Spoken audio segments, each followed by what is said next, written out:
The new Desiigner mixtape is not good.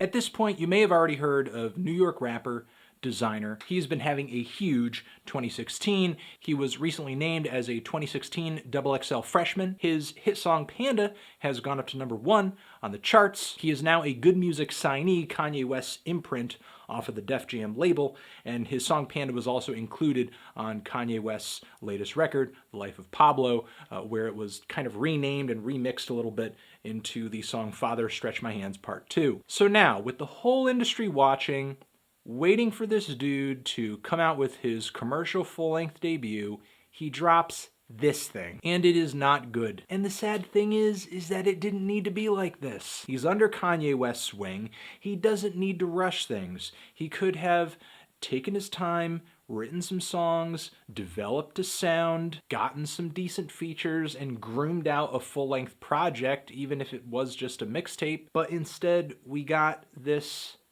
half-assed rush job of a project. Of the 14 tracks on this thing, there are 2 decent songs, and one of them is Panda. And the other one is the 6-minute track Today, which is sort of like a bit of progressive, dirty, dark, grimy trap. Has a cool beat change up as well in the second half. Reminds me a little bit of something that would be on a Travis Scott record, but Desiigner does his thing. He doesn't simply come off like a Travis Scott copycat. The rest of the songs are all blatant Future ripoffs. I just don't see the point. It's like he's literally a carbon copy of Future, from the minimal, dreary, moody, kind of spacey trap beats to the deep voice and the auto-tune on his vocals. Sure, before I thought his voice was a little similar to Future's, but now it seems like he's really going out of his way to sound exactly like him. He clearly doesn't have an issue with riding on Future's coattails. He clearly doesn't have an issue with the question, who is the rapper that sounds like Future, popping up when you Google Desiigner's name. So we either have these Future ripoffs, or we have tracks that are so redundant and so short that they're not even worth addressing. I'm talking 30-second songs, 1-minute songs, clearly unfinished tracks. It's like he gave us a mixtape of snippets. This thing is just so lackluster, not even the Pusha T feature that's on here could save it. In fact, Pusha T on a mixtape that's really so effortless and so mindless sounds incredibly out of place. Like, whoa, wait, I have to pay attention to lyrics now? Get the fuck out of here. I hope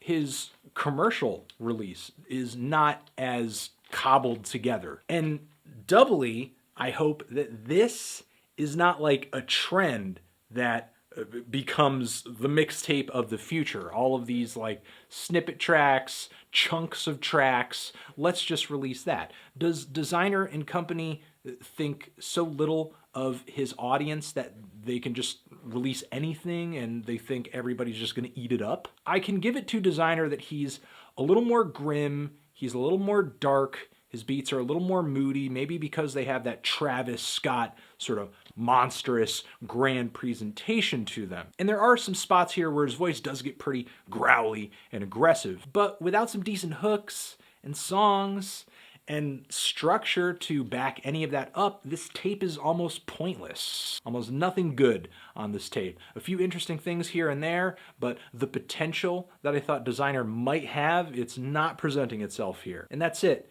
Not a good tape. Transition. What did you think of this not good mixtape? Did you think it wasn't good? Let me know.